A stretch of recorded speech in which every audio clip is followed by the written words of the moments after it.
ಎರಡು ಬೈಕ್ಗಳ ನಡುವೆ ಮುಖಾಮುಖಿ ಡಿಕ್ಕಿಯಾಗಿ 3 ಜನ ಸ್ಥಳದಲ್ಲೇ ಸಾವನ್ನಪ್ಪಿರುವ ಹೃದಯಾಘಾತ ಘಟನೆ ಶಿರಾನಗರದ ಹೊರವಲಯದ ಸಾಯಿ ಡಾಬಾ ಸಮೀಪ ಭಾನುವಾರ ರಾತ್ರಿ ಸುಮಾರು 10 ಗಂಟೆಗೆ ನಡೆದಿದೆ. ಶಿರಾನಗರದಿಂದ ಎಮ್ಮೇರಹಳ್ಳಿ ತಾಂಡ್ಯಕ್ಕೆ ಬೈಕ್ನಲ್ಲಿ ತೆರಳುತ್ತಿದ್ದ ವಿಷ್ಣು ನಾಯಕ್ ಎಂಬ ವ್ಯಕ್ತಿ ಎದುರುಗಡೆಯಿಂದ ಹೋಂಡಾ ಆಕ್ಟಿವಾದಲ್ಲಿ ಬರುತ್ತಿದ್ದ ರಾಮನಗರ ಜಿಲ್ಲೆಯ ಕೊಳಗೊಂಡನಹಳ್ಳಿ ಗ್ರಾಮದ ಮುತ್ತುರಾಜ್ ಮತ್ತು ವೆಂಕಟದಾನ ಶೆಟ್ಟಿ ವಾಹನಕ್ಕೆ ಡಿಕ್ಕಿ ಹೊಡೆದ ಪರಿಣಾಮ ಅಪಘಾತ ಸಂಭವಿಸಿತ್ತು. ಸ್ಥಳೀಯರು ವಿಷ್ಣುನಗರದ ಸರ್ಕಾರಿ ಆಸ್ಪತ್ರೆಗೆ ಮೂವರನ್ನ ದಾಖಲಿಸಿದ್ದರು. ವೈದ್ಯರು ಮೂವರು ಸ್ಥಳದಲ್ಲೇ ಮೃತಪಟ್ಟಿದ್ದಾರೆ ಎಂದು ತಿಳಿಸಿದ್ದಾರೆ. ಶಿರಾ ನಗರ ಠಾಣೆಯಲ್ಲಿ ಪ್ರಕರಣ ದಾಖಲಾಗಿದ್ದು ಪೊಲೀಸರು ಮುಂದಿನ ಕ್ರಮ ಕೈಗೊಂಡಿದ್ದಾರೆ.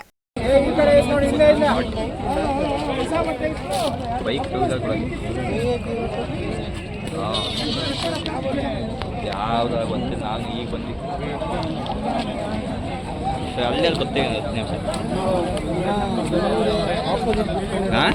ಆಪೋಸಿಟ್ ಯಾವಾಗ